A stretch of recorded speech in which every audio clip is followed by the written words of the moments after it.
We are live. Okay. Hello, everyone. Good morning from snowy Winnipeg. If I could switch my desk around, I could show you the absolute blanket of white we've got going on right now. It's very nice. I'm here today to talk to the absolutely talented and wonderful Alicia Wanstall-Burke, author of the Coraidic Saga, who's, did I pronounce that correctly? I say it Coraidic, but I'm Australian. No. But I just figured that everyone can say it however they like.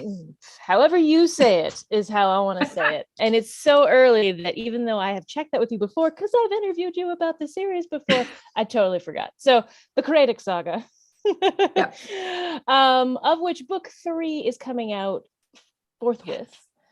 And yes, like 7 days, 6 days, something like that. Which is what we're here to talk about, because friends, this is a trilogy. This is the 3rd book. If you're one of those completionist people, now is your time. Now is your moment. Now is your moment. Please get on it. It's book 3. It's out. It's done. The series is complete. It's the thing we will talk about momentarily. First, a couple of orders of business. This is QuaranCon Cubed, which is our ongoing interview series. Welcome everyone to that. Coming up in April is the actual convention. We're doing it again because we're, sweet, of questionably sound minds. And I don't even know what country I'll be in then. Exactly, but that's the beautiful thing about QuaranCon. It doesn't matter what country you're in. I mean, it affects time zones, right? But yeah. But yeah, you could be wherever and still join us as long as your sleep schedule is flexible. Exactly. And it's worth being flexible just for that. You're so sweet. So yeah, anyway, so that's coming up. So everyone mark your calendars. We don't have our tentatively official dates are April 7th to 11th. And those might wind up being the like full-on official dates. But I will be in Australia, but that's cool.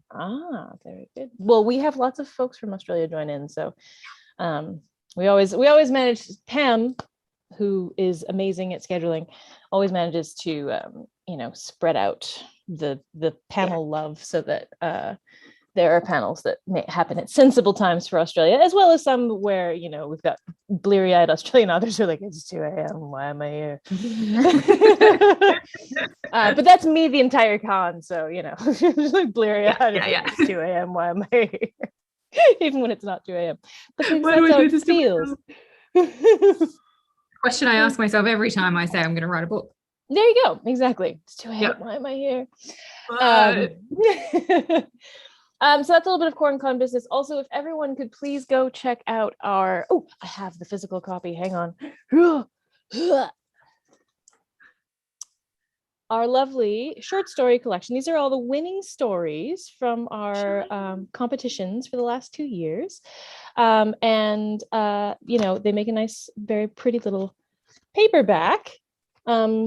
If anyone wants to go check those out, the authors who were all winners in our last 2 competitions would sincerely appreciate it. And those are A.M. Justice, Alex McGillivray, J. Hannaford, Laura Schenk, Anila Dean, and Liam Hogan.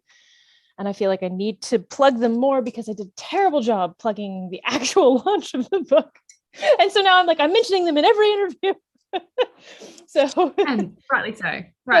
So yeah, there's got to be some benefit to winning our tiny little thing. And so yeah, getting put into a book that gets mentioned every time I talk to someone online is apparently the thing that you get for varying values of what good that does. So there we go. All right, that's it. Business mischief managed, business complete. Now I'm going to actually get the interview questions up over here so that I can ask you questions. It's very exciting. And we have a few people already saying hello. We've got Anita Stewart and Kitty G. Oh, yay. And Pam. And yes, hello, everyone. Thanks so much for joining us. Please stay. Please ask questions.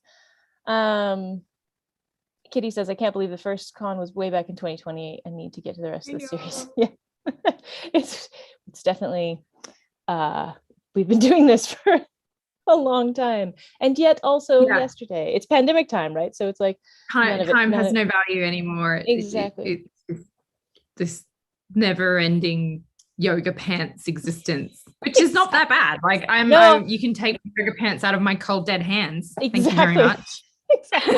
If there's anything that I've embraced in this pandemic, it's like switching to like yoga pants and leggings full time. I'm like, pandemic chic. Yeah. Thank you very much. I mean, and that's when I'm getting dressed up, right? Like, because otherwise it's pajama pants. Because I'm totally not wearing pajama pants right now. No, I wouldn't do that. No. Like a professional thing. No. Who would do that? Certainly not both of us. No one would do that. No one I know. Yeah. Look, all I'm going to say is there's a reason that my uniform for this interview series is a freaking hoodie. That's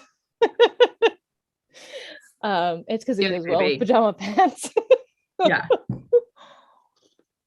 All right. So thank you so much, Alicia, for coming to talk to me. I am very excited for you because you have done a thing that is like one of the like unicorns of publishing. It's like the mythical marathon, etc. You have completed a trilogy. Congratulations. A trilogy. I'm not, thank you. I'm not really sure it's real yet. It's not actually done. This is a dream. Like I felt the pain of the last day. I think that the last day of actually writing, I think I did 8,000 words in a day. Yeah. So there was much pain and recovery for my hand. Yeah, I was gonna say like literal actual physical pain because literal actual pain. Yeah. But like I don't know if it'll be really super real until I get to the 25th and people are actually getting it in their, on their Kindles and actually reading the next part of the story. Because it's something that like you work on something for so long and it always just feels like it's always so far away and you're never actually going to get there. And suddenly you're there and you're like, oh shit, how did I get here? What happened? Is that actually done? Yeah, and it's a weird feeling because like no one's walking down the street, like there's no bands, there's no Disney like birds, as you singing, walk down the street. No with like streamers and confetti. Yeah, like no one knows. Like I have to tell people, and it's like it's oddly really cool, but also really anticlimactic. So I want my parade, damn it. Yeah. Where is my parade? I would appreciate that. Yeah. Yeah. Get on that, people. Okay, if you're in the UK, y'all know what to do. Find Alicia, give her a parade, throw some confetti. I mean, it is so cold here right now. I didn't realize this, but apparently at this time of year where we live, because it's so cold, all the tourists have gone. Yeah. All the restaurants shut down. Oh no. But they were shut down for a month. And I'm like, why? I want my ramen. I want my ramen. And there's no one here to give me a parade because they've all left. So I'll just have to deal with. That is the trouble with being like a year-round resident in a seasonal place. Everything shuts down and you're like, crap, all the good food is gone. But is it, riddle me this, Alicia, is it this cold though? Sorry, everyone gets to see my poorly decorated window. Sadly, no. We've got you can't actually tell that snow is, but how dare. No, we just had ice on the car today. And that was as close as I got. That's exciting. That's wintry. But I did brave the cold to go to I don't have a letterbox here. Because all the English houses they call it a letterbox. And I'm like, do you realize it's not actually a box? And Graham's like, what are you talking about? I'm like, it's a mail hole. Yeah. It's a hole. Slot. Yeah. It's just a slot. Like this it goes in and it falls down. Yeah. And he's like, no, it's a mailbox. And I'm like, no, the thing you put your mail in when you're posting it is a mailbox. This is a mail hole. And he's like, no. And then he realized I was right. And he's like, no. My entire life is a lie. Yeah. The postal slot. Cultural identity. Yeah. But I got the paperback for the new book. Yes. I was going to ask, are you going to hold it up? Can we see it? Yeah. So this is book 1, Blood of Airs. Woo! Probably backwards. I don't know if it's the right way around. Yeah, that's the hardcover of that one. Yeah, oh, that's very nice. And it's a hardcover of Legacy. Yay! Number 2. And then woohoo! She's so pretty. Yeah. I was really worried because we had a bit of an event with the e-proof. So yeah. But thankfully it doesn't look like we needed to reload the files, but yeah, that's great. I hate this part. Okay, sorry. My daughter is shouting for me. I don't know what it is. I will be right back. I am so sorry. I don't know, maybe I should just keep talking about stuff. I don't know. Does anyone want to hear that? I'm just gibbering. But I hate this part of the process. Absolutely hate it. Because you're waiting on multiple different things that have to happen from other people as well as yourself. But like once you've uploaded all your files, if you're using a service like Ingram Spark, KDP is a bit faster. But Ingram, once you've uploaded all your files, you have to wait for the proofs to come through, and then you've got to approve the proofs. And what happened with Empire was that when the proof came back, it had this weird kind of text that I could see. It was like a transparent kind of text that was coming through from the template that was sitting underneath it when Penn did the covers. And you can't tell whether it's going to print on the print cover when it actually comes. So you've got to approve it. To find that out, you've got to approve it. You've got to pay for it to be uploaded. You've got to approve it and then just hold it back from distribution and order yourself a copy. And then you've got to pay extra for a rush service to get it printed and get it to your house. And this is all happening like in the last 10 days. Doesn't seem to matter how much lead time I give myself off a launch date. I don't ever seem to have everything ready weeks in advance. Like I would like to have had these up for pre-order on like Waterstones and other, because they can push them out for pre-order, but I don't know if these are actually going to become available on purchasing sites like Waterstones and that sort of thing for pre-order before it comes out. But it should be live and ready to go on the 25th, which is the same as the Kindle. The Kindle's definitely done. The Kindle's way easier to produce. The hardback's coming tomorrow, should be coming tomorrow. And we've got to check the jacket, the case and the jacket for that one. And then hopefully it will be ready to go. If people are interested in signed copies, I've had so many people messaging me about signed copies. There's a link on my website. There's a button on my website and you can go and fill in an order form for a signed copy, fill in all the details, and then I will get back to you with payment details and shipping details and stuff, because it's different for everybody. I've got people in Australia who are going to wait until I actually get to Australia in April, and that will save on shipping for them. I'm aware that people in Europe have been getting stung quite badly with Brexit customs charges, so that does make it a bit it's a lot less appealing. But anybody that wants things like book plates and stuff like that, they're always available. Just let me know. I do a really weird, like really high level of sales of print books, signed books in Australia. Australians seem to love their signed books. I don't know.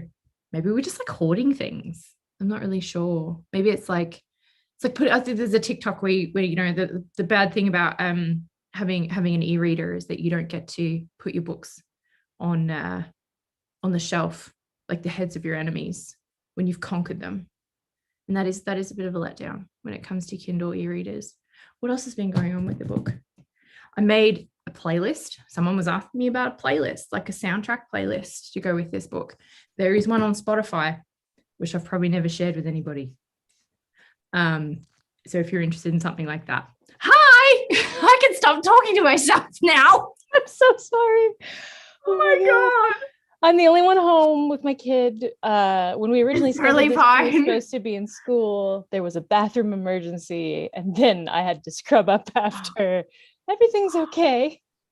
Oh, I'm glad it wasn't like a fire or something really serious. I'm like, oh my God. Yeah, nothing that serious, but my kid is like beside herself. I just attempted to entertain people with the saga of why my cover, the saga of the cover, nice, and the e-proof, and I'm sure everyone has left now because they're bored out of their minds. They haven't left, they're still here. And let's talk about something more interesting than my cover debacle. And they're saying, everyone's saying, oh, so pretty in terms of the cover. Kitty G said mail hole, just I'm dying. Yeah, that's what we have. And then waiting for proofs is tough, bit of a nightmare. Hope it all worked out in the end. I think it has. I think we're going to be okay. Anita's asking, she's saying I've been there, will it be out by launch date, counting down the days? So I hope so. Yes, we think it's all going to be good and on time because nothing was actually wrong with the printed proof. So woohoo! Once it came out, yeah. I think I might update it with the ones that you and Penn fix for me at a later date, just to be 100% sure. But for now, I think we're gonna just let it roll. I mean, if it didn't show up in the proof, it's not. They use the exact same printing that they do for everything else for that. So awesome. Well, oh, sorry about that. Thank you for entertaining people. Looks like everyone was entertained. People are still around. Zach is like, hey, no, it was actually interesting. So excellent. There you go. One of the benefit of having a bunch of authors in audience at the moment and reviewers. Everyone knows what it's like, right? They know what it's like, or they actually care. They're like, oh yeah, I hate it when that happens. I have no idea. Like I no longer look composed. There's water on my glasses. My hair's everywhere. My arm is half wet from putting the kid in the shower. Anyway, sorry. I'm a mess, but you're not, and we're going to keep going. So if anyone has questions, feel free to throw them in at any time. By the way, everybody, we're going to start with totally spoiler-free chat, and we're still going to talk about the books and Alicia's publishing career in general, but then we're going to go into a spoiler section at the end where Alicia gets to talk about stuff that might be spoilery. Excuse me. And so I keep it less spoilery. I'll try and be quite vague because there's stuff that I don't want to spoil for you because I know that you're only. It's true, and I am. I'm in the middle. I'm like, and I actually said at one point I said I was halfway through Legacy of Ghosts, but I'm actually only like 25% through Legacy of Ghosts. I got my Kindle percentages mixed up. So 52. Yeah, 25. So I don't want to spoil too much for you either. So I'll try and keep it pretty vague. But we will, that's all right. But there will be a spoilery section, but that's not now. So no one has to run away and hide now. Everyone can hang out. Nothing's going to be spoiled for any of the books. And we will loudly announce when we are about to spoil things. If you skip way ahead in the video after it's up, it's on your own head, be it. That's but we will shout all about the fact that we're entering the spoiler section when we get there, but we're not there now. Currently, we're just talking regular books, and as we always do with QuaranCon, that we do a little bit of just talking non-shop for a bit first. So we're gonna go for that. And Alicia, the last time we did one of these, good God, I think it was in 2020, wasn't it? Because it was not long after. It was like fall of 2020. I think so. Where was I? I was in Australia still. Yeah, end of 2020. Yeah, I was still stuck over there. Yeah. I haven't been able to fly back yet. So I was. But you had maybe just booked your tickets. I can't remember. But yeah, it was over a year ago.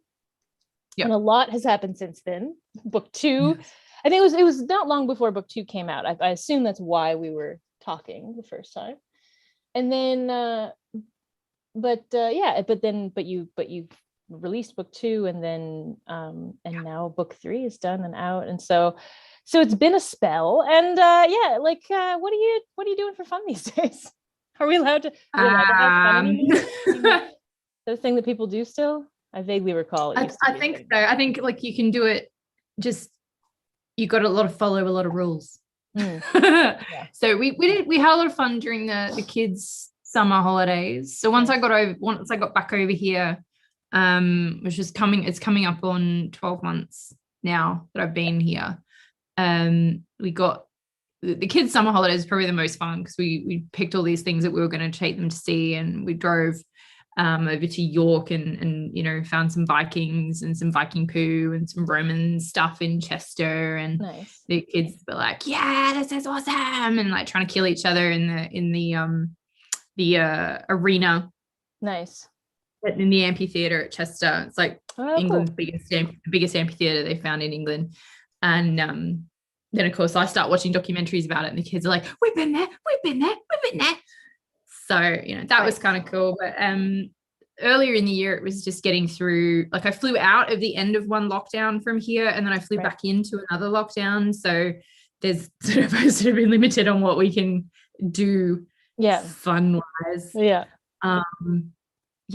It's just, and then I've just been trying to get through doing homeschooling with the kids, and because we have them half the time, so half of their school days were here and half was when they're with their mom, and trying to write in between that and just get this thing finished, because it just kept going and it just took forever, and I'm like, I know how this book ends, and I'm just trying to get there, and it just took much longer than I thought it would. So yeah, fun normally involves kids these days, or going and eating fish and chips. There's this fish and chips that we like to go to, so that's our fun times. Those both sound nice. Honestly. And as far as pandemic fun goes, that's what else are you gonna do? So those sound lovely. Yay. But another thing that's somewhat fun, I think it's fun, probably I think you also think it's fun, but you may have added to a tattoo recently. I did. And it's hiding under here. It looks excellent. Oh, look at it, it's so dark. It's hiding, it's really hard to show. Yeah, it's beautiful though. Yay. And is that your are we on the same arm? Looks like. I think so. Yeah. Totally. Yeah, am I right? So that's it's upside down, obviously, but that's Elvish. And Leiden in Legacy of Ghosts has Rangers have a tattoo, right? A branch tattoo that goes up their arms, and then for each year that they are a Ranger, they get another branch added to it. Nice. So there's Rangers, like her father, who comes right up his arm and starting to go across his back, and it was something that I wanted to do for a really long time, and I nearly passed out a couple of times when I'm doing it, but I take a big bag of lollipops with me, chop lollipops, and I just sit there and eat those while I'm getting tattooed. My tattoo artist is like, what are you doing? Like blood don't sugar. worry. just don't worry. Just keep going. And she's like, are you okay? I'm like, keep going. I was so determined to get it finished. I was not going to walk out of there with half a tattoo because I wouldn't go back. Right. Yeah. I mean, especially in a pandemic, it's hard, right? Everything shuts down and you're like, oh, no tattoos for the next 6 months. Yeah. And she was so packed and booked out. And then we had to reschedule twice, once because she was unwell, once because I was unwell. Yeah. And then we finally got it done. And it was like, I'm not rescheduling again. I'm not coming back again. But the worst part was this one, because this one's 5 years old. Yeah. Or more than 5 years old, actually, 7 years old. Right. It was the worst. It was like, that was equivalent to giving birth pain. It was like, wow, just make it stop, because she had to go back over the top of it because it was really faded and right. Yeah. So getting tattooed over, like, I mean, that part of your body anyway is going to be spicy. Yeah, that is doing it over the top of something else was incredibly painful. So the tattoos are great. Everyone should get one. Everyone who wants one should get one. But weirdly, but it's so interesting to me, the different levels of pain, right? Like, okay, granted, no one was going over anything old on this one. This is all new, and this was my first tattoo, but it didn't hurt. Like, it was a 4-hour session, and just in the last 45 minutes right here started to be painful. Yeah, that bit will burn, like it's like really bad sunburn.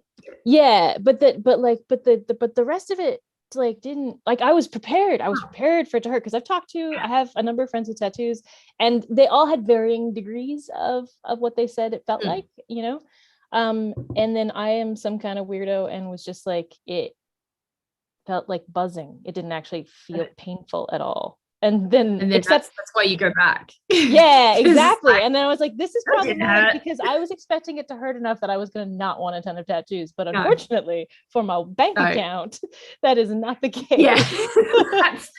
That's the problem, is your bank account then crying because it's like, why? Yeah, so I've said to myself that like mine are like celebration tattoos. Like I have to achieve something to get them. That's totally otherwise I will be very poor and there will be no books made ever again because all my money will be tattoos.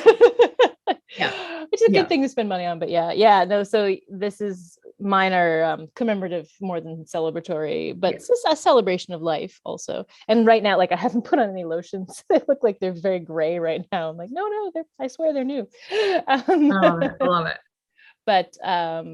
But yeah, yay tattoos. And and we have them on the same arm. And then so you and Justin, so if anyone's wondering, Alicia and Justin Anderson ran into each other at one of the cons recently. And Bristol Con, there you go. And is his on the other wrist, or is it on the same one? I think it's on the opposite, because we were like, because his arm was like that, right? So yeah. It was like, tattoos unite. Nice. Like nerddom, and we're all like, we're cool. I swear. We're so, hey, look, of course we're cool. Look, it's a dragon. Oh wait, can't do it. Backwards. There we go. Dragon. I need some dragon stuff. I need some dragon stuff. I mean, everyone should get whatever they're excited about, but I am definitely excited about dragons. The one that's going on this side in March is gonna have a kraken in it. So hopefully, it's gonna look sick. I'm excited. It's gonna be good. The detail work that she does is amazing, but my only concern, it looks darker than this when it's moisturized, but it is a bit light, but it's also like, it's like a very fine detailed painting also. So it's sort of, I guess that's standard. Yeah. Anyway. Okay. So, but we can move on from the tattoos. But before we talk anything more serious, we got to talk about one of my favorite topics is your cat. He's such a jerk. No. He thinks this chair is a tree. Oh, okay. So he will stand on the ground and he'll just take a jump, and I'll be sitting here working and he's suddenly here. Yeah. He's like, like, this is not funny. This chair is almost worth as much as you. And I'm at the point where he ran up to it the other day. We were sitting in the dining room, which is just through there, and he hit the chair and he's on the top of it and the chair's spinning around and he's watching us through the door to the dining room like, sup fuckers? And I'm just like, get off. And I like pegged a coaster at him and he's like, runs off. And I'm like, why? And so I'm gonna have to get my mum to make some proper covers, because the covers are like, the covers you can get for the chair are just like these really like sad spandex things, and he's gonna say that. But he's looking at me. Do you want to come down and say hi? Yeah. Come here. Hi. Your legion of fans are here to see you. Yeah. Oh, so cute. You want to say hi to everybody? He's like, well, I don't know. Like, not if they want to say hi to me. I was more excited because he's such a big kitty. Oh, meow, stretch. He's not even a year old yet. Look how big he is. Little Gus. Do you want to go back on your tree? Look. No. He's like, I'm comfortable. Mm-hmm. He likes to think he's helpful to my writing process, but he's not. But he was really annoyed when we took the Christmas tree down, because that was his unalived den. Yeah, fair enough. He would steal the kids' stuffed toys and put them under the Christmas tree after trying to disembowel them, which wasn't terrifying at all. He's there we go. Quite something. Aww. That's his little tree. Well, it's not really little, it's quite high. But yeah, he has to sit there and watch me work. Otherwise, he sits on my desk, and that doesn't work. Like, there's not enough space. There's no space. There's not enough desk for that much cat. Not for the computer and the cat, no. Yeah. Yeah. Sorry, I woke you up. He's so sorry. I'm very sorry. I didn't realize he was napping. Poor Okay. Now he's rightfully gonna come like get in front of the camera.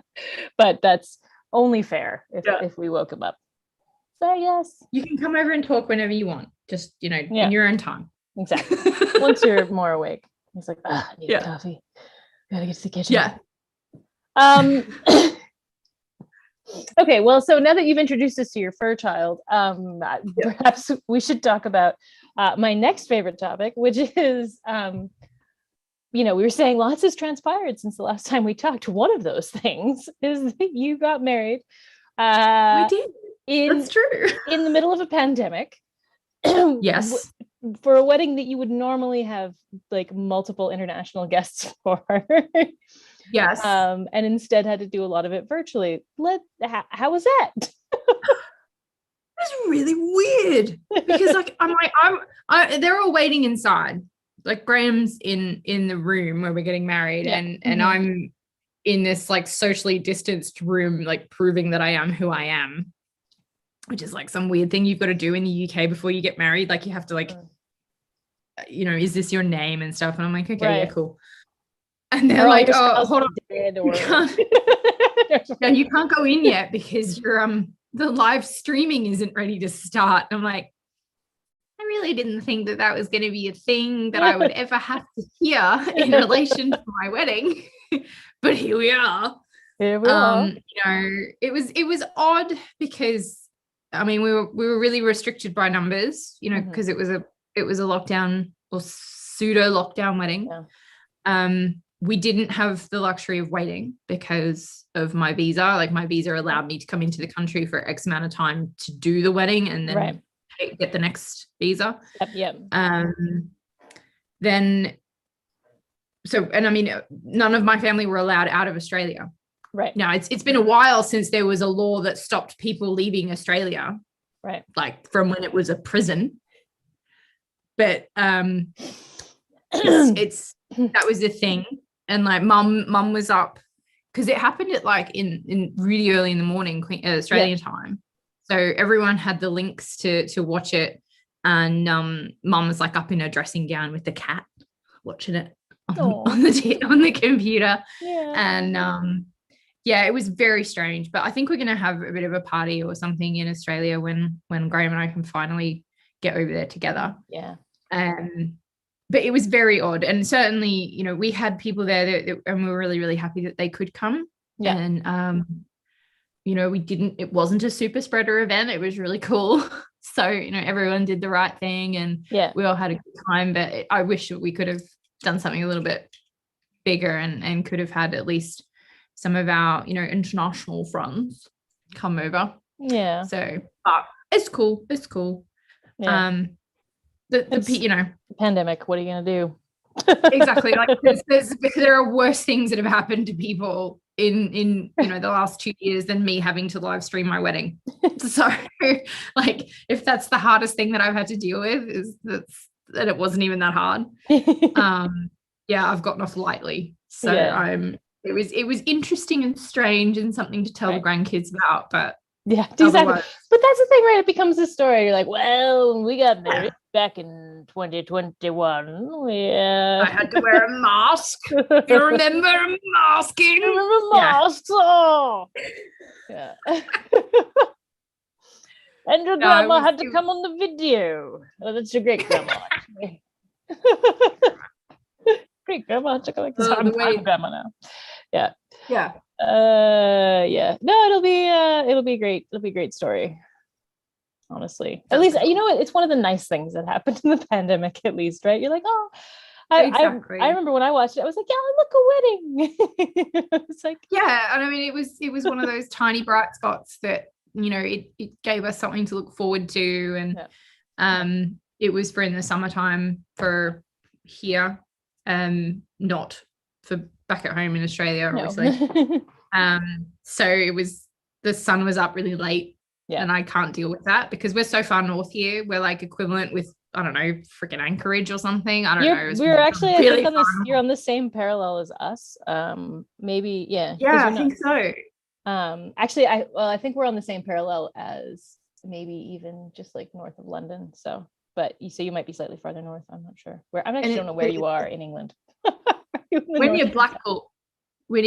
So like the north, east, northwest. I think we're the northwest. Yeah. I don't know. I'm all messed up because I'm on the wrong end of the planet now. Sure, totally. I gotcha. So we're just across from Dublin. Okay. So, but the sun stays up until like 10 o'clock at night in the middle of summer. I love it. And I'm like, I can't deal with it. I can't handle it. Because I spent most of my adult life certainly on the Tropic of Capricorn, where there's like a 3-hour time difference between the middle of summer and the middle of winter, right? Like daylight hours. Yeah. So it doesn't change very much. Yeah. And then so it's in the middle of summer, the sun's still down by 7, so it's still dark when you sleep. Yeah. And I'm laying in bed at 10 o'clock at night here, and I'm like I'm a literal fruitcake in the middle of summer, and then I hit winter and the sun's going down at 5 o'clock. I'm like, yes. I don't know, maybe I'm a vampire. I don't know. So it's debatable. That's funny. I actually really love the long summer nights, and the short winter nights are okay. They're not too bad, especially when it's snowing, because then there's a lot of light reflected anyway, so you can go out for a walk at like, it's 5 p.m. and it's dark, but it still looks kind of light because the light is what like the city light even is just like refracting off the snow, and you're like, I got like any sort of light pollution is reflected up, so that would be really cool. It is. It's very nice. But it's an adjustment, I guess.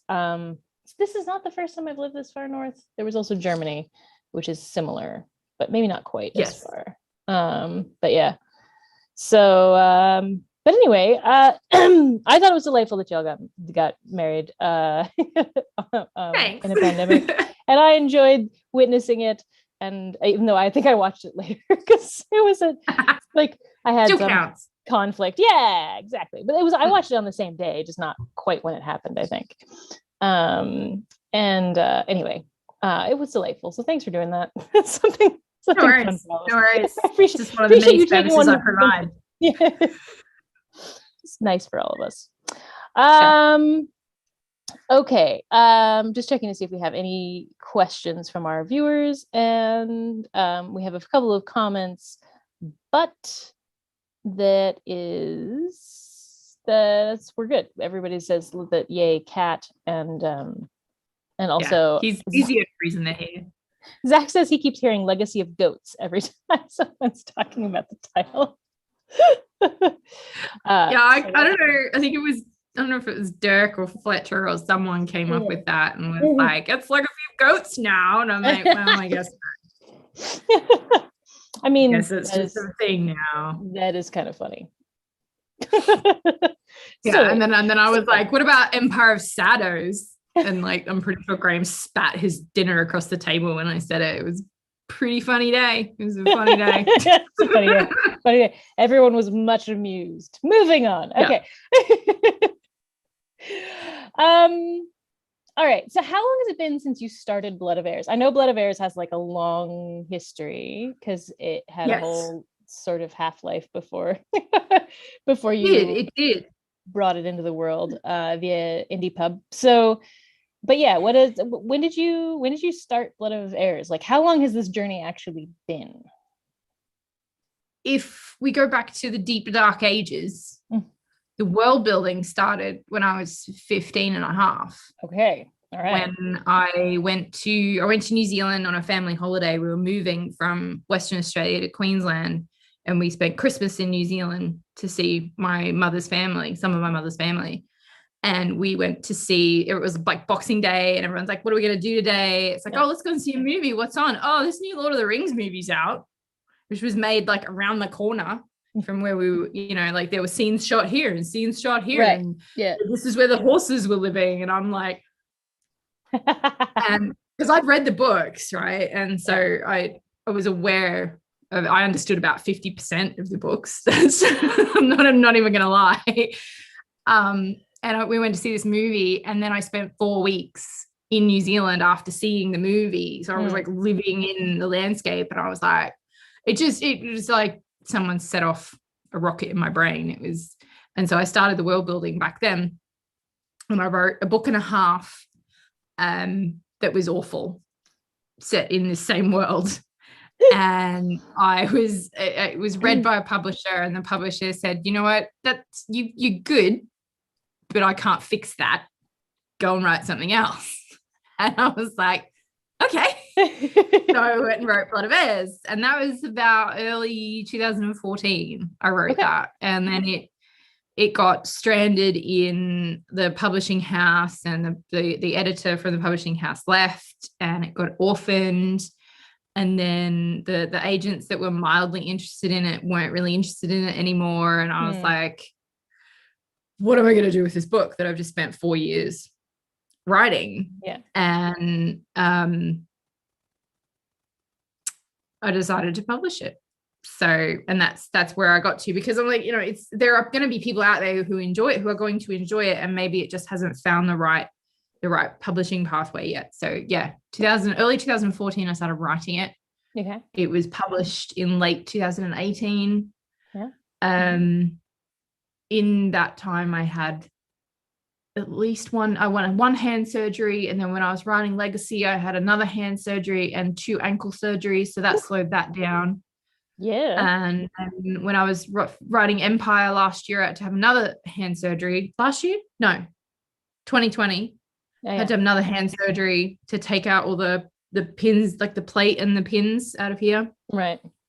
So each book I've had a hand surgery. And I said to my surgeon, I'm like, this has to stop. I can't. And he's like, yeah, I don't want to see you again. And I'm like, I don't want to see you again.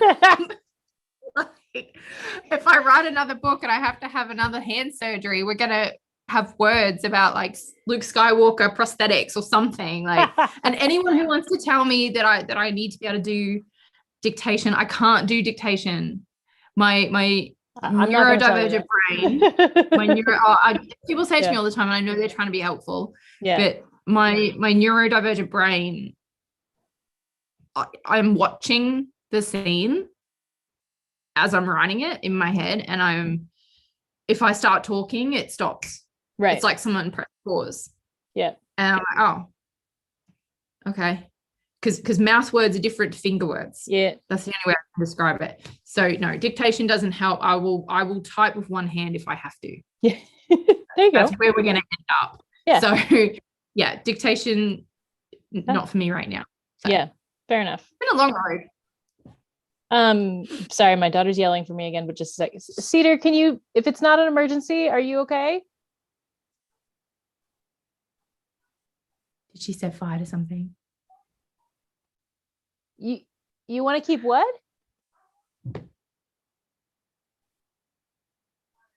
Ah, yes. Okay. That is reasonable. Just a sec. Okay. I'm now figuring out the balance between keeping her entertained elsewhere and also talking to you and keeping the interview moving. So while I go do a thing right quick, please calculate in your head and maybe aloud. The next question is how much of this trilogy was written in the pandemic then? And I actually thought it was more than that, but it sounds like most of the books were sort of written ahead of 2020. But so is it really just Empire that was written in the pandemic? I'll let you think about it and maybe talk about it to the audience for just a second while I go do one quick thing that should only take about 30 seconds. I can do that. So I had about 2/3 of Legacy written before I came to the UK at the end of 2019, at the start of 2020. And I did some editing work, and then, had grand intentions of just finishing off the last third of the book, because, that won't take very long. I know where the story is going. Everything's fine. And my brain was not cooperating at all. And we went into lockdown in March of 2020. Yes. March of 2020. Yeah. So I'd finished doing an editing job. We got told by the landlord of the house that we were living in that we had to move out. So we had to go and find a rental property. We moved into the new rental property the weekend that the first lockdown in the UK started. And then within 24 hours, I was sick.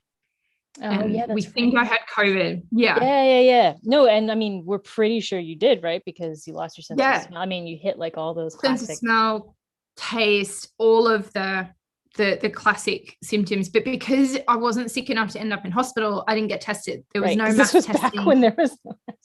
Yeah.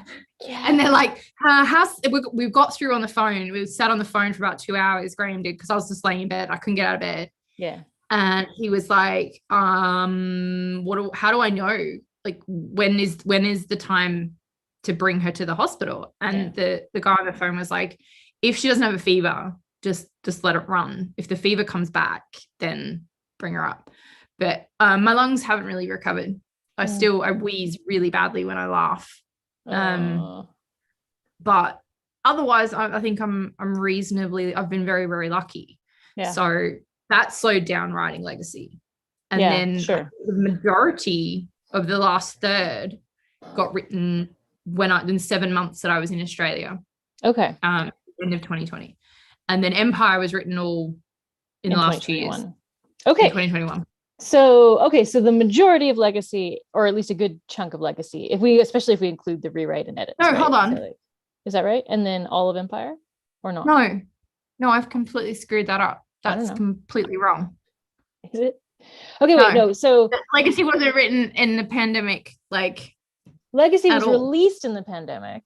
So Legacy was released the day that Blood of Heirs was announced as a SPIFBO finalist. Really? Yeah. Oh. Okay. And then that's why Empire took so long, because all of Empire has been written in the pandemic. Okay. All right. So that explains that. Of book 3. Okay. Sorry. My shirt is wet and I'm like playing the fun game of, is it water?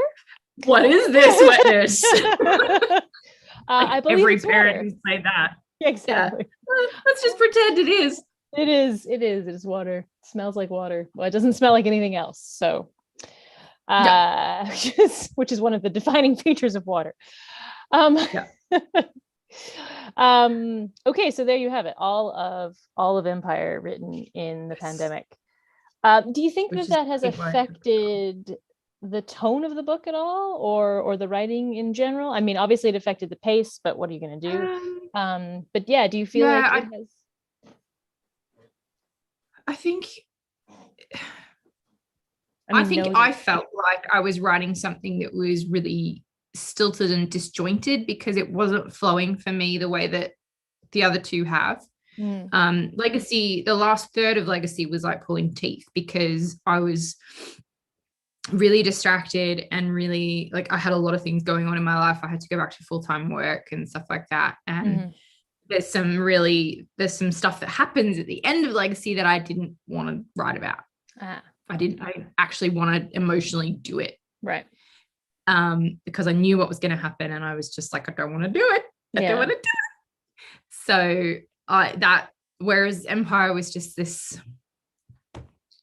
it felt really disjointed. But when I went back and I got about halfway through and I went back and reread it and I was like, oh, actually there's a story here. It's cool. Let's just keep going. So I had to go back and reassure myself that I did actually know what I was doing and that I had forgotten how to write a book and that it wasn't terrible. So, and you can't edit a blank page. You have to write the terrible book. Otherwise, there's nothing there's nothing to fix. You can't fix a blank page. So writing the bad book was better than writing no book at all. And that's where we ended up. Yeah. But I don't think, it's really affected any of the plot lines or anything like that. This book was always going to be what it is. Yeah. Because it's been in the back of my head for so long. So whilst it is a pandemic baby, it was sort of conceived much, much earlier than Gotcha. It may have incubated during the pandemic, but it was conceived at a time that it was unaffected by the pandemic. So in the before times. In the before times. Yes, the before times. Well, fair enough. Then let's see. The next question is Spiffbo related. Yes. And that is sort of, how has publishing been since Spiffbo? You released Legacy right when Blood of Heirs was announced as a finalist, apparently. Yes. Though neither of us remembered that initially. Yeah. But that time was also a whirlwind for various reasons, right? So and now Empire, and has Spiffbo changed your publishing experience? I guess I'm now actually squishing two questions together, although really I don't even know. I was very tired when I wrote these because they're basically the same question. So questions 7 and 8 are getting mushed together. But yeah, like how is Spiffbo affected? Together. Mm-hmm. I mean, it's opened up a lot of doors that weren't open before. It's given me, friends and colleagues and connections that I wouldn't have had and didn't have prior to the being in the competition, or certainly in the second phase of the competition. Yeah. The first phase of the competition, I think, is broadly similar for everybody. You're either sitting there waiting for your review to come up, or you're cut in the first 5 minutes, it feels like. And I had driven 6, 7 hours, 8 hours from where I was living to where my son was living, because I was going to be spending a week with him before I went to the UK for 6 months. And I was like, yeah, my book's coming out in a couple of days, it's fine. And then in the back of my mind, I'm like, but I don't know what's going on with Blood of Heirs in Spiffbo, and I'm really, I don't know why I haven't got a review yet, and why I haven't been cut yet. And Graham's like, that's because you're going through the finals. And I'm like, no, I'm not. No, I'm not doing it. You're silly. I'm not. And then Julia from Fantasy Faction was like, so you've probably guessed that we've announced, like, you're the last 2 books, and we've just announced that we're not taking this other one through, and yours is the only one left. And I'm like, did you have to do this like the day before my second book comes out? Like, I was smoking then. I don't smoke anymore. Yeah. Oh my gosh. I was an absolute chimney. I could not cope. It was insane. But like, you started the group for us for the phase 5 finalists. Yeah. And I think that's the only reason I survived the pandemic. Because someone was always awake in that group. Like, it doesn't matter what's going on in your life, someone's awake. If I'm in Australia, Lisa and Darian are there, and if you're in America, it's like, it's just there's someone in each time zone. Yeah. and there's always someone awake, and there's always someone to help. Like, I'm having this issue with my cover, or I'm having this issue with advertising, or I don't understand why this, look at this terrible review I got, I'm really sad.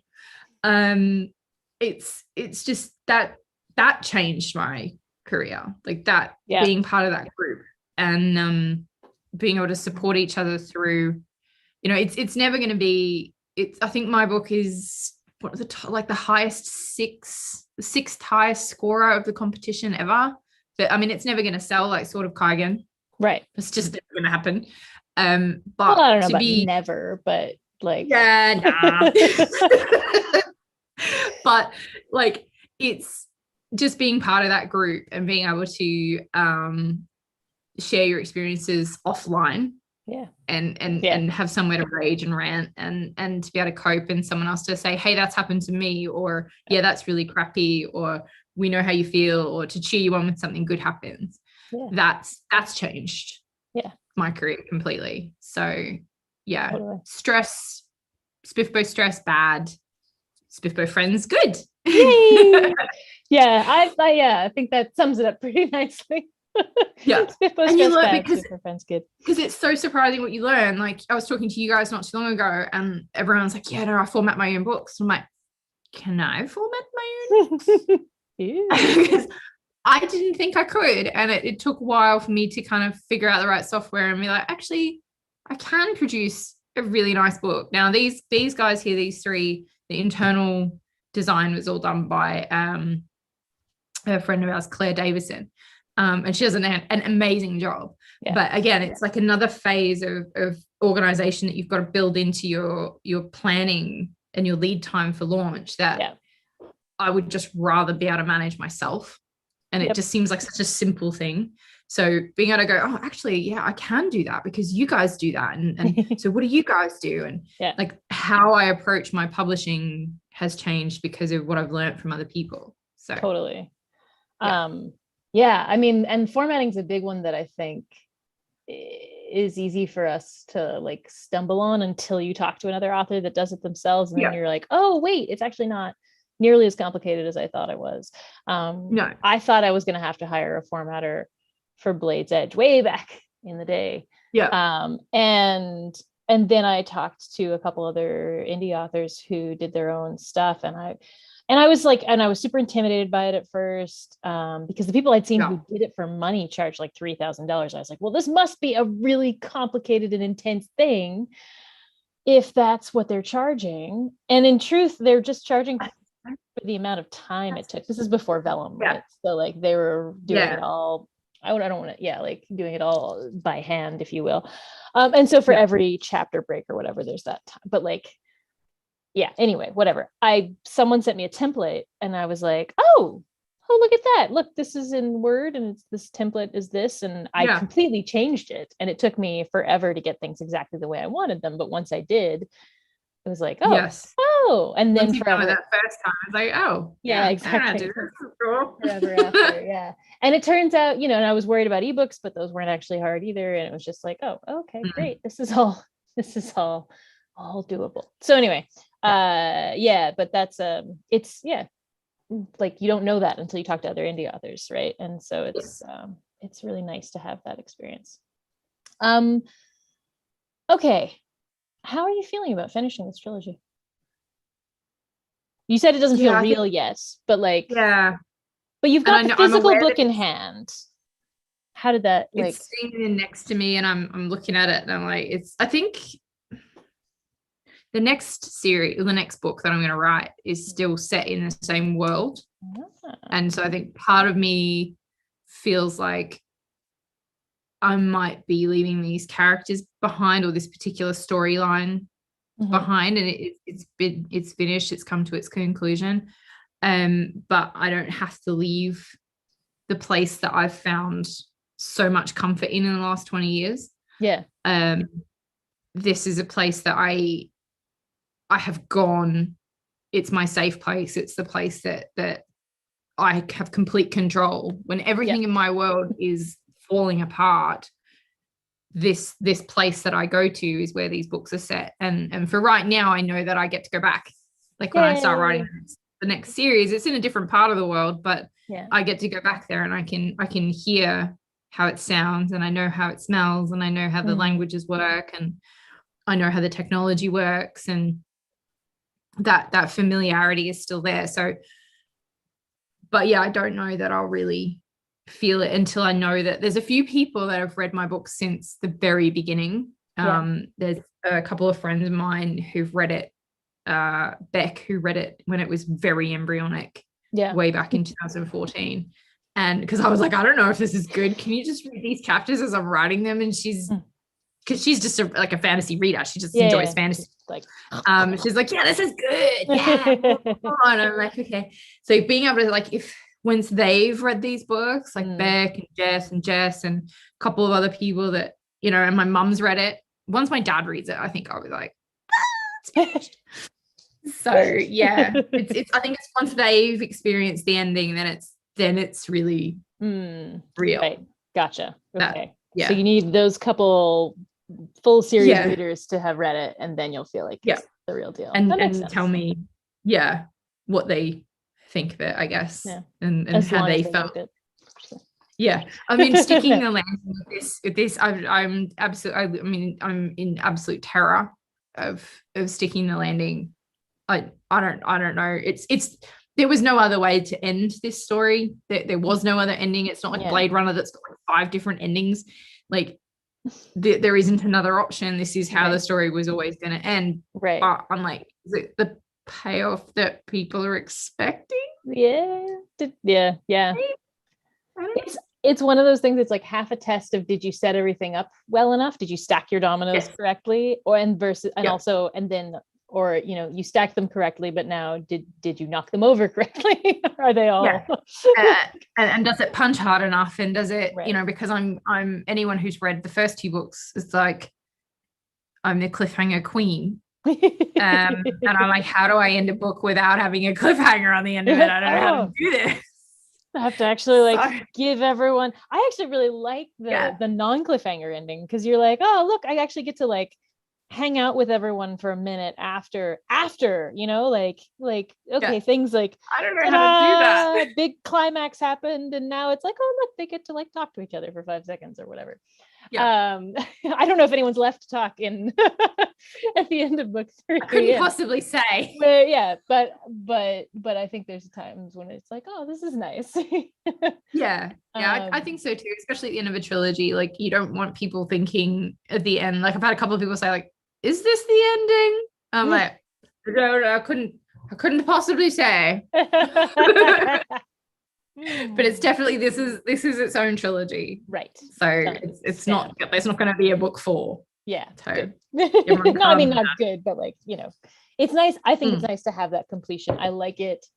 I do like it when you know, when things finish, you know, you're just like, I love long series, but I love a series that's like, this is a unit and it's complete, and we don't need to like you know, and as much as it can be bittersweet, or you yourself as a reader might not really. I remember when I read the end of the Prince of Thorns Broken Empire trilogy, and I was emotionally damaged for at least 6 to 12 months. And I had real hatred for Mark. I was like, how dare you? This is not the ending I wanted. And I remember reading a post that he put up, or a blog or something, and he was like, I know this isn't the ending that people wanted, but this is the ending the story needed, and this was the only ending that it was ever going to have. And I was like, okay, I understand now. And I still carry like a little kernel of sadness in me because of that. But I understood that this was the ending it had to have.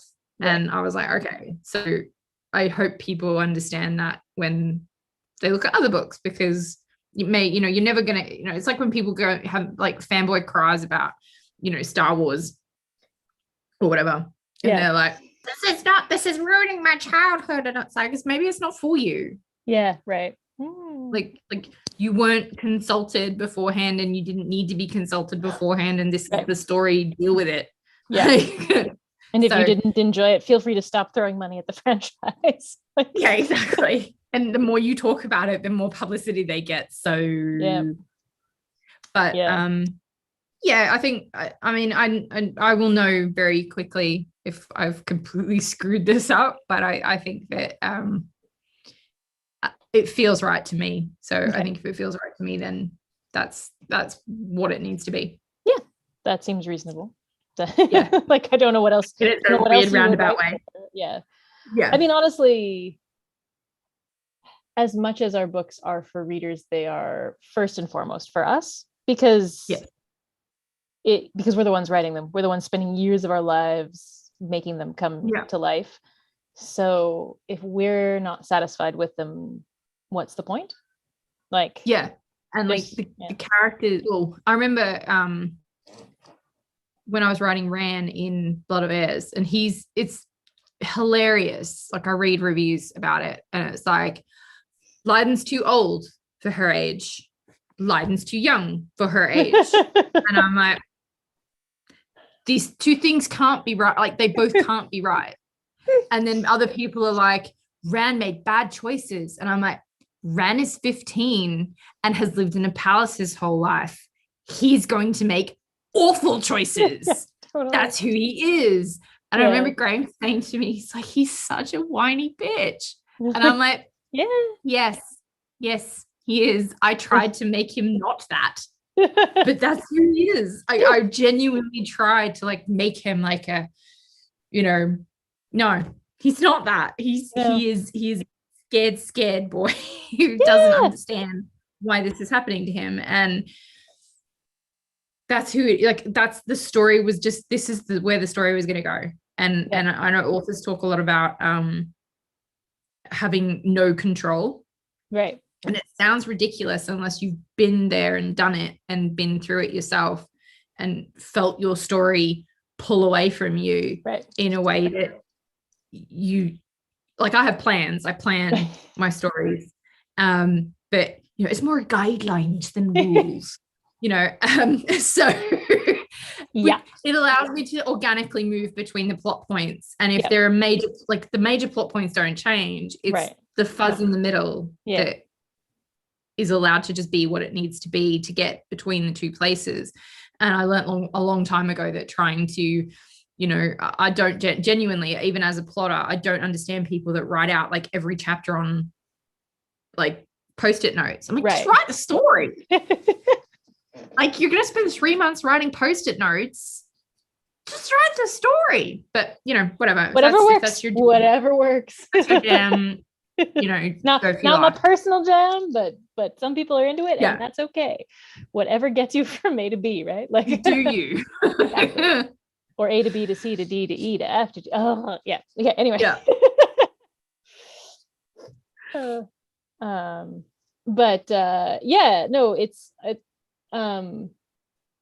Characters do surprise us sometimes, or they do things, whatever. But then I think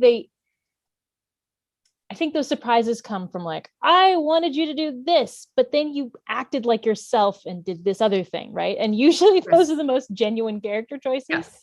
You're like, if the author is surprised, the character is probably being true to character, right? You're like, God damn it, of course you would do that, but that is not what I wanted you to do. Yeah.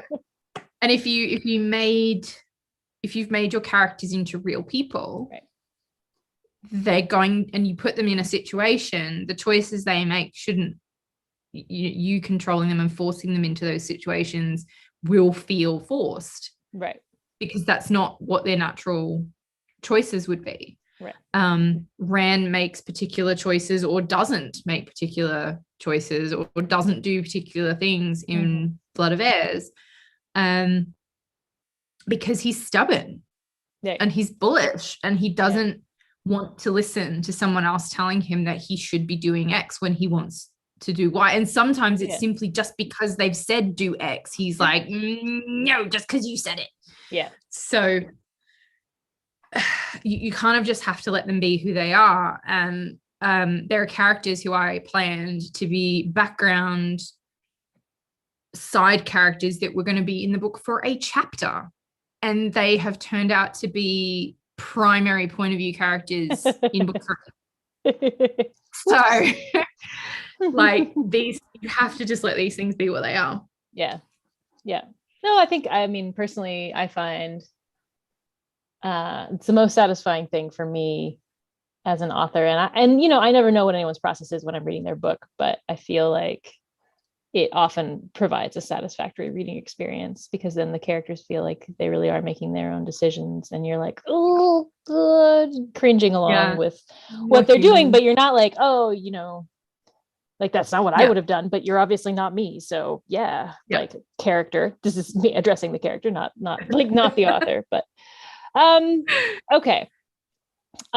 So moving along, I already asked you how you feel about, oh man, I don't know what's going on with me in these questions, but are you taking any sort of break after the release of Empire Shadows, or are you diving straight into the next thing? Have you already dived straight into the next thing? Well, I wrote about 40,000 words of the next book before I actually published Blood of Heirs. Yeah. So I need to go back and basically change things and rewrite those 40,000 words. But I've been sitting here thinking, oh my gosh, I've got, I don't have any ideas, and I'm going to write the same book over and over and over and over and over again.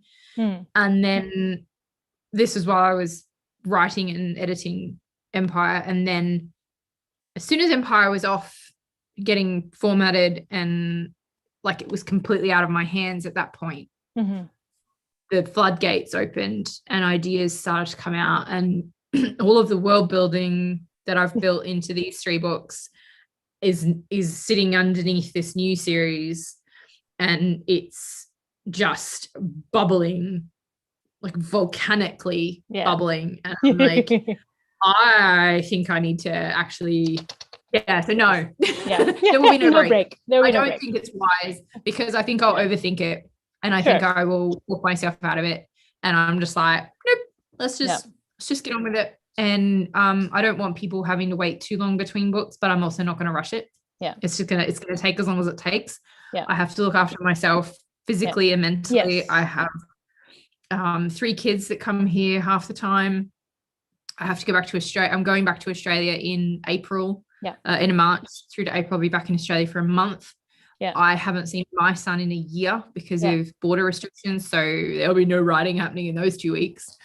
All those 4 weeks that I'm there. I will be signing and sending books while I'm over there, but I won't be writing, because my 100% priority is spending time with my parents, and we're going for my grandfather's birthday, and it's a thing. It's a big thing. So it's a thing. It's a family thing. It's going to be about quality family time. I'm hoping to get the draft finished within the next 6 months. Nice. If I can rewrite what I've already got and then work from there, I think we'll have a workable draft within the next 6 months. So that one's going to be called The Smuggler's Daughter. Oh, well. And I think the series is probably going to be called the Books of Salt and Stone. Ooh. So we'll see how we go with that one. But I think it's going to be another trilogy. Nice. I think. Sweet. So, but that's going to happen about 5 years after the end of Empire of Shadows. Oh, neat. Cool. There are 2 questions happening in the conversation over here as audience questions is what I'm trying to say. And I need to go check on my kid to make sure she's not drowning in the bathtub. So she's been quiet for a long time. So I'm gonna know. I don't think, but I'm gonna check. But while I do that, there are some questions that you can answer from the audience. So the question number 1 is from Scarlet Kinkajou, which is apparently Jeff. And he says, are you and Graham thinking of co-writing anything? And while you answer that, I'm going to go check on the kid. I'll be right back. We had vague ideas of, I had an idea about writing a sort of Beauty and the Beast retelling about 2 characters who suffer from various forms of PTSD. I don't know. In short, we have a rule in our house that we don't launch books at the same time as each other. It would not make for a nice house at the same time. So I can't actually imagine what it would be like to be launching one book together. We work quite closely with each other on each other's books. So it is almost in a weird way like co-writing. He will talk to me a lot about stuff that, not because he actually wants my input on what he's doing with his work in progress, but just because he needs someone to actually just verbalize the ideas to. And then I might ask a question like, well, how does this work with the world building? Or what about this person? And, how do they feel about that? And that might spark off other ideas. I'm much more cagey about anything that might be a bit spoilery, because I like to be a bit of a creeper and sit in the room and watch him reading, because I'm creepy like that, and like actually hear his reactions as they happen, rather than having said, oh, and then this happens and this happens and this happens, and then he knows what the whole story is. So I'm not actually sure how we would cope with writing something together and then actually launching it at the same, like that would feel like we were launching 2 books at the same time. And when I'm launching a book, nothing happens. Like there's no dishes or washing that have been done in the last 2 weeks that haven't been assisted by somebody else, because I'm just a complete basket case and I can't keep track of anything when I'm launching. So I don't know. I would like to, but we will see. I mean, we've got double-barreled names. I don't even think we could get the title on the cover with our names. Austin King and Wanstall-Burke, and quite the stack. quite the It step. is. But maybe if you co-wrote, you could both go by initials and pick one name or something like slightly different. Yeah, I think if we were gonna, we could do like G.A. Austin or something like that, like a combination of our names, and there you just go. hope that people figured out it was us.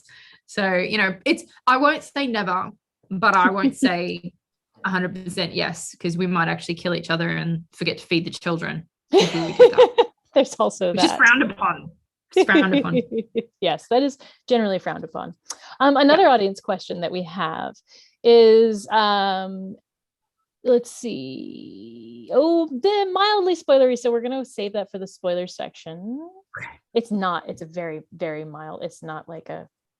It's not a spoilery spoiler. It's just a sort of general. But we'll save it. Which we're moving into the spoilery section anyway, so we can just get in there. Because I talked about the break, and then that sort of rolled straight into what's next. So we know what's next. You've got a project that you're diving into, and that's awesome. So that really covers all of our non-spoiler questions. The next section, for anyone who is watching, is spoiler-ish. We're not going to do heavy spoilers, I don't think. If we do, we'll announce them separately. We're not going to be like, oh yeah, there goes the ending for book 3. We're definitely not doing that.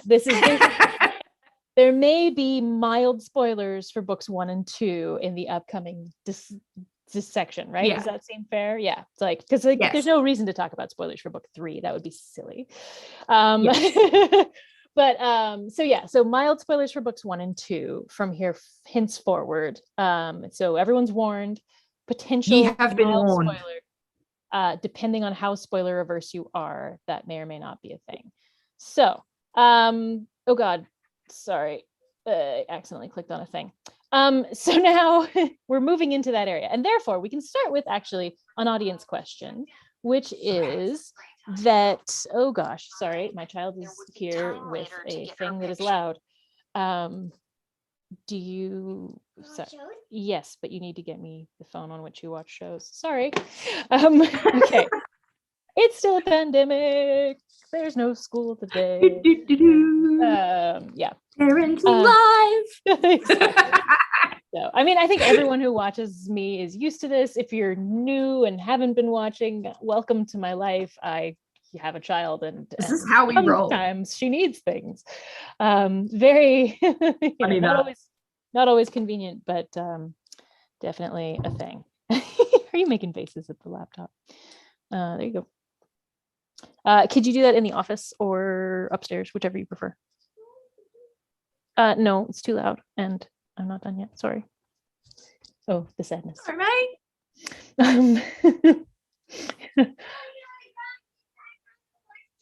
Oh no! I'm sorry. That wasn't my intention. You know, it's not like she watches them quietly, and it's not like she has headphones, so it's like I would just ask her to go in the other room, but that has made her sad. I am now persona non grata. No. That's okay. She'll be all right. She doesn't actually that sad. It's just okay, so we were moving into the spoilerish section. Spoilerish, everyone's warned, and here we go. The audience question is, I just finished Legacy of Ghosts, totally brilliant. Storylines converge in this book. Did you always plan to have 2 storylines converge in book 2? Well, funny story. So, juvenile, amateur baby author Alicia thought that I could get everything that happens in Blood of Bears and Legacy of Ghosts into one book. And I originally planned for that 4-year time jump to be halfway through the first book, whatever the first book was going to be like. Right. And I was just kind of telling the story, and I'm like, this is going to take a while longer than I thought it was going to take.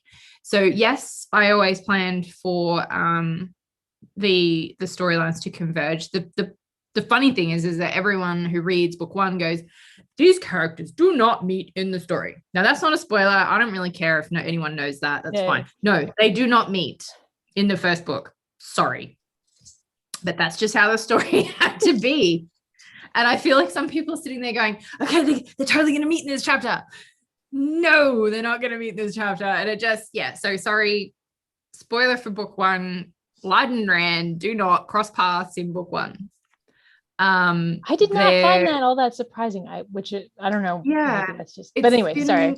Commented on a lot in reviews, yeah. And for some people, I think it's just a note to say, right, this doesn't happen in the story. Right. But for other people, they sounded surprised, and I guess because we're used to seeing point of view characters coming together and at least crossing paths at some point. Right. A recent example that I've been reading is the first book of the Expanse series, where you've got the point of view of James Holden and the point of view of Joe Miller, and they do meet eventually. Yeah. And I remember watching it when I first watched the first series, and I was like, yeah, Joe's here, Miller's here, whoa, they're gonna meet. So yeah, I can understand people's disappointment that they didn't meet in the first book. But yeah, it was always planned that they were going to cross paths. I had embryonically thought that they would cross paths in the first book, but the story took longer to tell, and they crossed paths in the second book. So seems reasonable to me.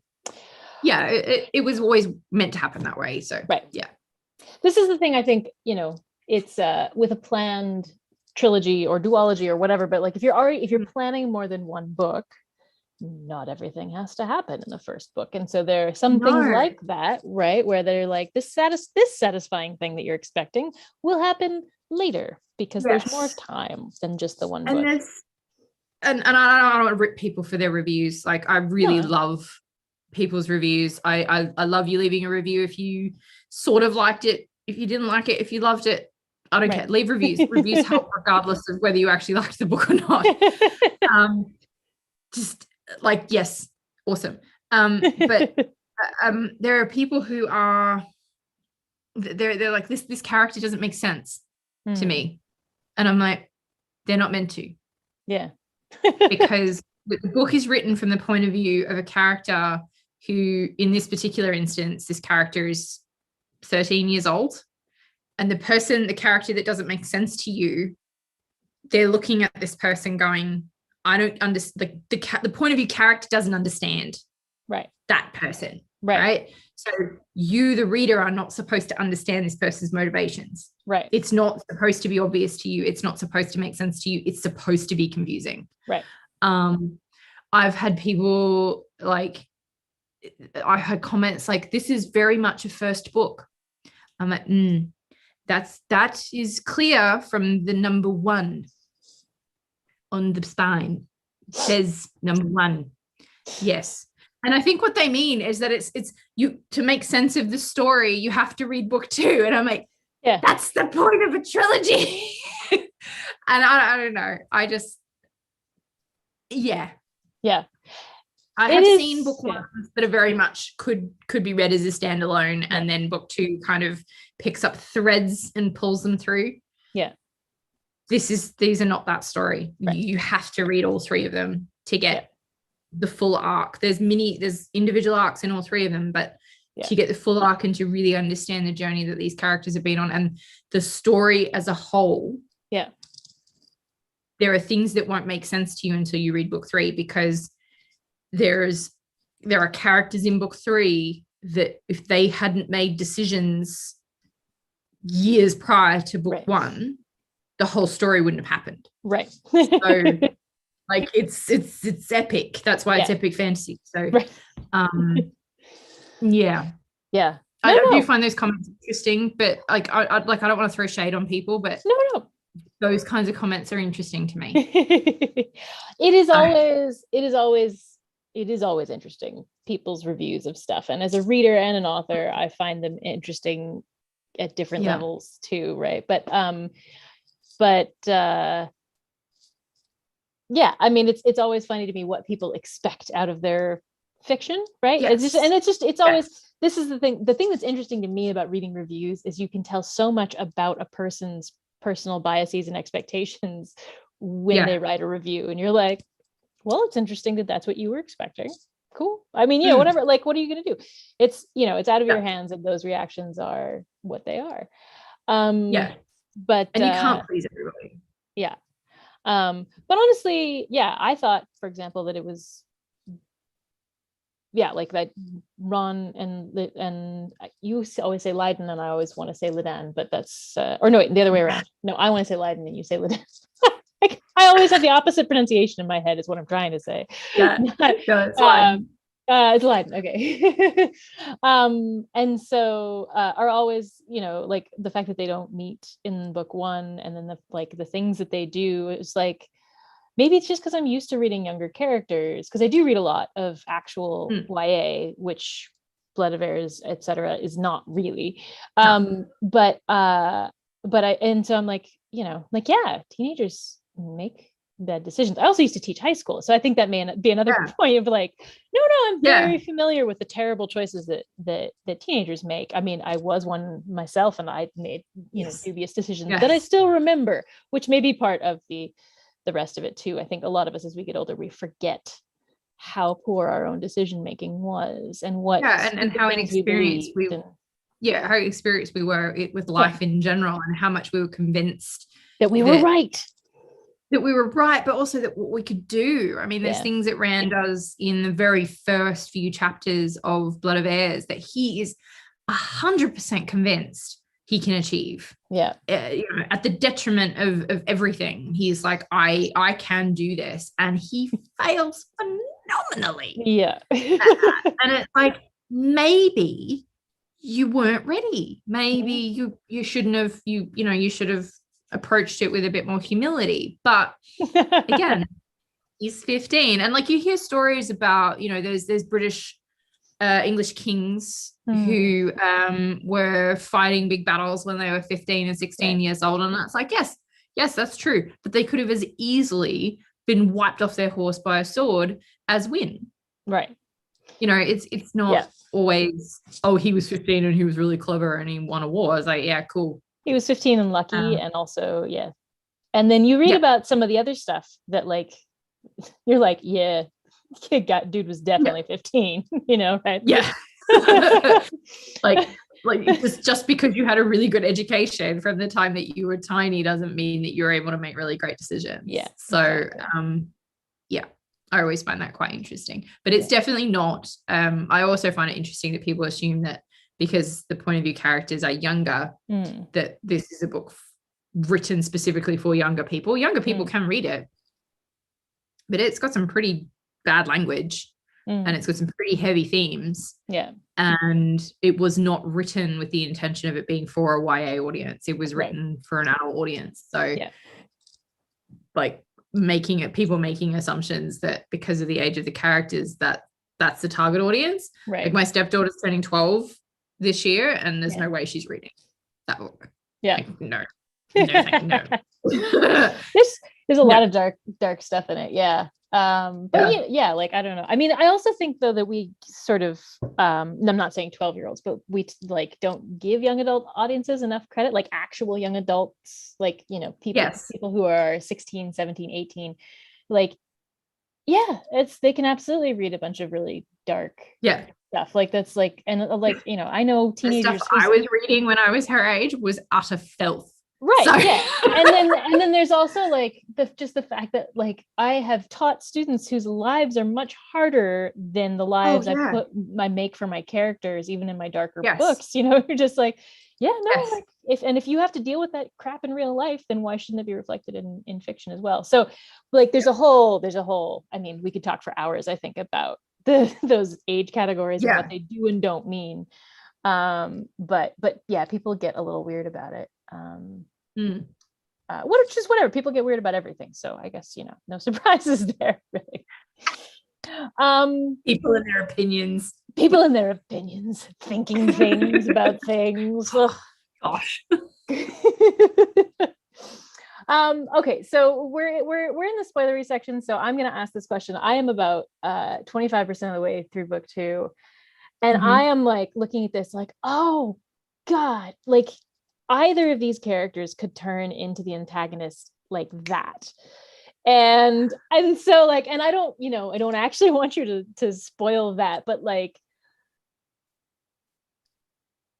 I assume this is intentional, not necessarily because either of them becomes the antagonist or not. Like, you don't have to spoil that. Yeah. But just the feeling that these decisions could shift either of them into the bad guy, which is of course far too black and white of a term for any nuanced fiction, right? But but either one of them is sort of on the brink of turning into a person that I can see the other person having to rise up and fight, and it could go either way for either of them, and yet there could also be a completely external threat, and they both wind up becoming heroes or anti-heroes or some shit. But so I don't want that spoiled, but I'm just but I assume that feeling, that buildup is intentional. But is it, or is it just in my head? Am I the only one who's going here whoa, either one of them could be evil at any moment?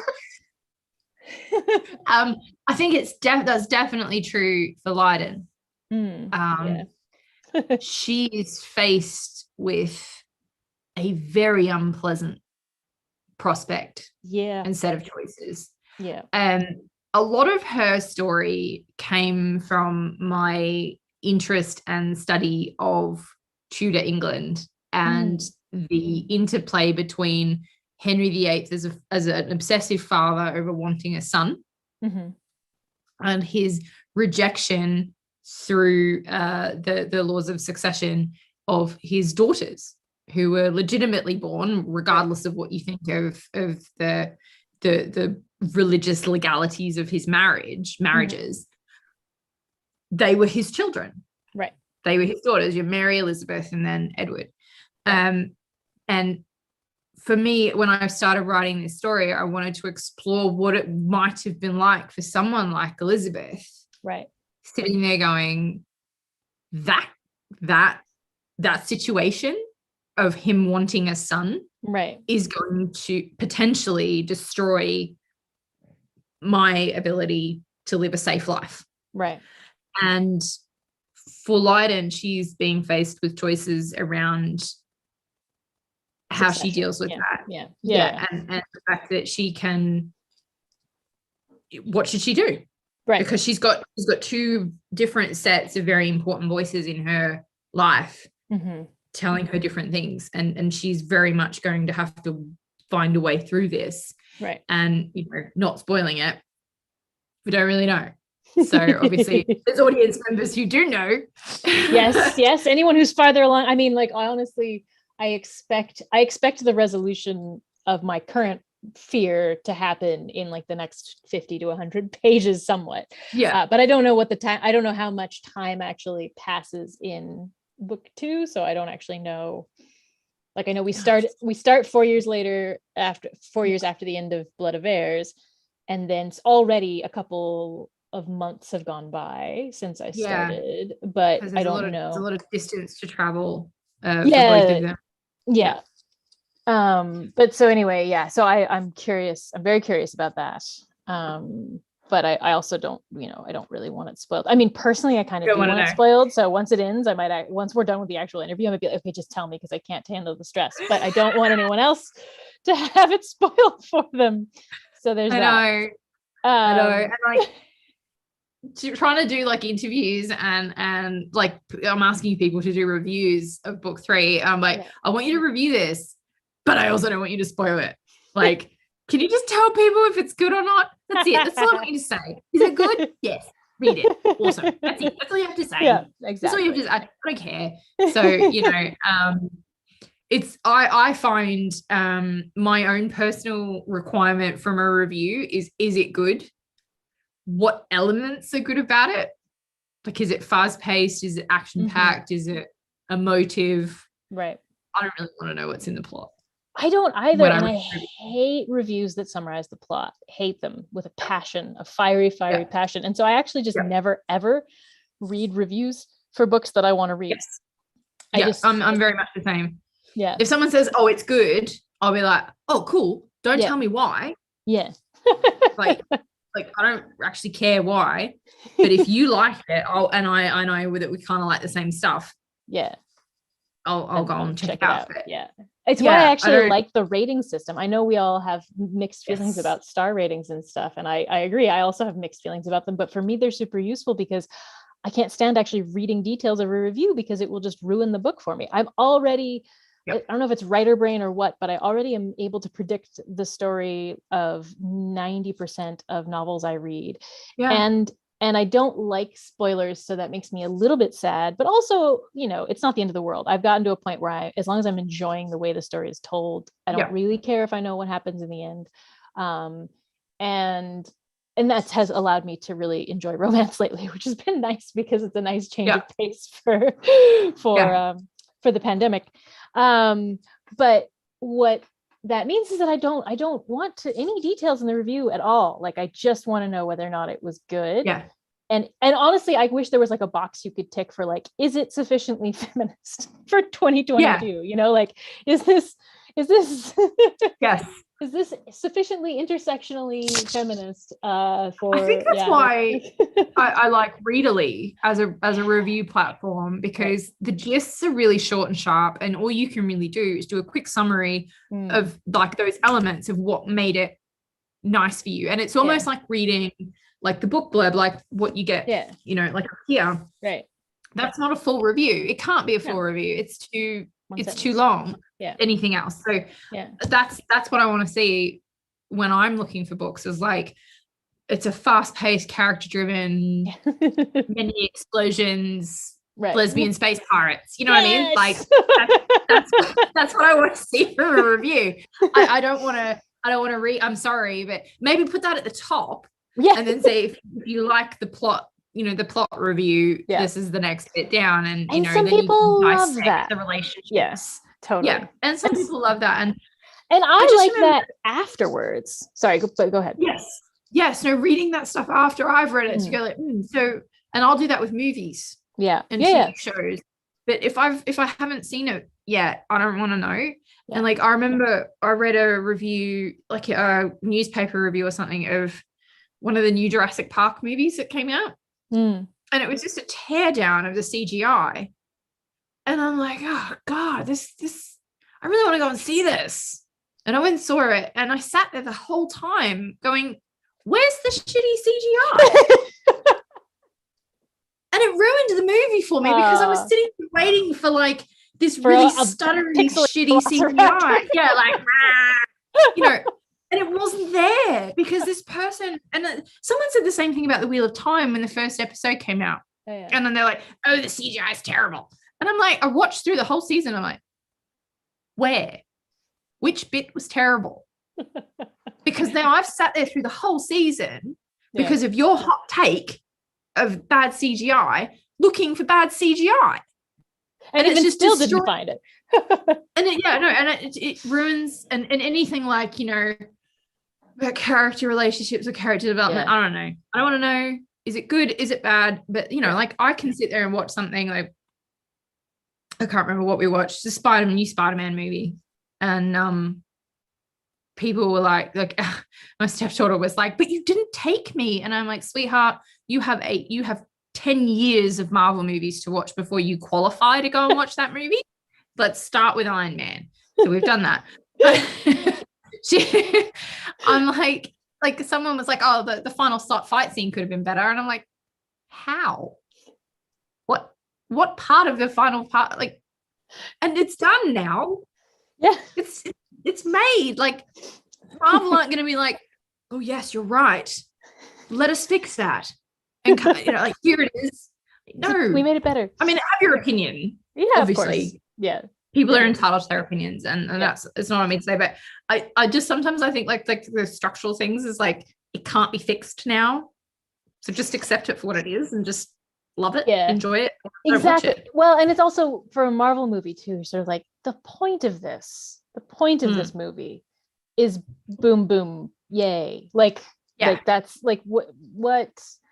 And so what I love is like, anytime that Marvel movies give me anything more than that, I'm like, I got, not only did I get boom, boom, yay, but like, let's say, Captain Marvel, like, I got boom, boom, yay with feminism. Yay. You're like, it's like, sweet. I eat that up. But then, but if it's just boom, boom, yay, you're like, well, that was, in fact, this is the genre. That is the entire, like, This is and I think when you're talking about some of the current Marvel stuff that's coming out at the moment, this is set up.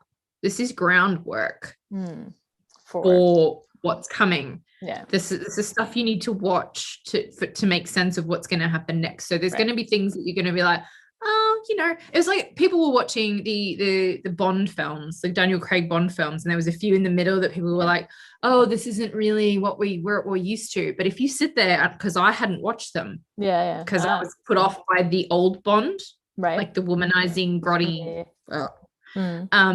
I didn't want to watch them, and I sat down and Graham was like, no, they're actually really good. And so we watched them 1, 2, 3, 4. I'm not actually sure how many Daniel Craig ones there were, but something like that. And we watched all the way up to at home, and watching them all back to back, you see this amazing arc open up. Yeah. And that's why, like, okay, you could, some book 2s, you can read them and they're a little bit of a dip. They may not have the big payoff that you want, that you might have got from book 1, but you're definitely going to get from book 3. And you might get that little dip. But if you read them back to back to each other, and I understand people who do want to read series all the way through for that reason. So, sometimes they are better read back to back. As a unit. Yeah. But if you're going to critique a series, a story within a series, as if it were a standalone, I think that's a mistake. Yes, I agree. Contextualizing, taking the thing that was written in the context it was written is an important part of actually just of enjoying things, really. Like, honestly, like, you can absolutely critique things outside of the context they were written in. For example, like, if we want to look at pick a piece of fiction from 50 years ago, and then we want to analyze the sexism in it, etc. That's totally legit and perfectly valid, even if it was somewhat progressive for its time. If it's still BS now, it was BS then too. It was just the BS that people weren't calling. So it's not, it was the accepted BS. There's that. Yeah, right. It was really accepted. Yeah. And so like all of that, that's fine, and it's perfectly fine as part of like a literary analysis. But if we're talking about, like, I think there's 2 parts to any piece of entertainment, and one is, was the entertainment entertaining? And the other is looking at it under a microscope. What did you find problematic? And those are both fine and valuable things to do to art in general. I like that people to analyze them, but I feel like they're also kind of really 2 very separate pieces. And I like to enjoy things while I'm enjoying them. Like, I actually really love to just read a book and enjoy it, to like watch a movie and enjoy it and be like, that was delightful and I was entertained. And then later I like to think about, but that really was problematic, and it would be great if things didn't do this, like I think those are both useful and valuable things. And there are some things that will be so while they're happening that I can't enjoy them, right? Like, there's plenty of things that I've watched I've been like, that is I cannot be I can't actually enjoy this. The inherent problems are making me not enjoy it. But there are definitely things where I get to the end and I'm like, that was very enjoyable. Was it perfect? No, nothing is. No. And here are all the things that like may or may not be improved with literary analysis, right? But like, I don't know. I feel like it's 2 different studies. At any rate, I try not to do either of those things much in my own reviews, and I like reading an analysis after, and I never want to read one before. I have a similar issue with like editing level problems. So I can pick up a book that, say, like a trad pub book, and it's got editing related issues that I would have pulled up in a book that had been sent to me. Now, just because I notice those things doesn't mean that the average reader who just enjoys going to Waterstones and picking up a book or grabbing one off Amazon or Barnes and Noble or whatever, they could enjoy that book perfectly well and not notice the things that I notice, because I'm trained to notice them. So if someone says to me, oh, did you like that book that you were talking about on the internet, I'll be like, I enjoyed this and this and this about it. And then they can make their decision. If they want more details, then I'll be like, okay, but so for me, these things didn't work, but that doesn't mean that they may not work for you. So trying to kind of allow people to come to things with themselves. I like to try and kind of do that if I'm going to do any kind of reviews. I got really kind of worked up about that when I was judging for Spiffbo, because I was like, there are editing issues in this book. And it really, really inhibited my enjoyment of books. Of the actual story. I'm trying to let that go. Yeah. It's hard though. It is hard. And I feel like my brain does that too. I see things where I'm like, that sentence could have been, But I work hard to let it go when I'm just trying to enjoy a piece of fiction, right? Because it's like, okay, I don't have to put work brain on. I can just sit back and enjoy. But it's hard, and it requires a shift. I have to tap my brain until it complies. Yes. Okay, we've gone over the hour and a half mark. I think we're at an hour 45 right now, and I do actually I have to take my car into the shop in not too long. So we're going to do one last question and then wrap it up. And I apologize for, I won't say cutting us short, but I mean, but ending while we were still having such a good chat. Sorry for rambling. No, lady. I'm the queen of rambling, and that is literally just how this show works. But nice. One final question I would say, okay, because we haven't done much spoilery, so we're just going to not do much spoilery. But what should folks who've read books 1 and 2 be excited about for book 3? I think everyone's going to come to it with their own thing that they're looking forward to seeing, especially once they're at the end of book 2. And what happens at the end of book 2, I get so many comments it's just gifs of that owl, it's Joey from Friends. So the thing that I guess I don't know if other people will enjoy this. I really enjoyed writing in 2 new point of view characters. Nice. People that have existed in the story, but we've not been in their heads. Nice. It gave me, I feel like it gave me a new lease on the books. I think if I had continued to just write in the same 2 point of views that we'd had throughout the whole series, that I think I would have gotten incredibly bored. Right. So I found it really entertaining as a writer to move into these heads and see the world through someone else's eyes. We get to go further than we've been before. We get to go to parts of the continent that we haven't been to before. Again, not going to tell you where, or not going to tell you who with, but we get to go, and I finally get to show a whole nother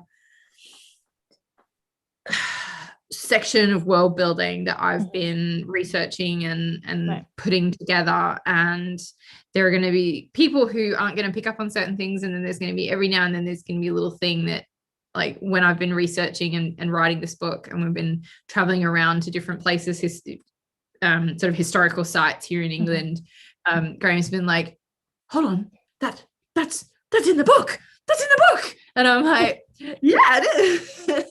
And it's weirdly, it's kind of nice to see that I've done my job.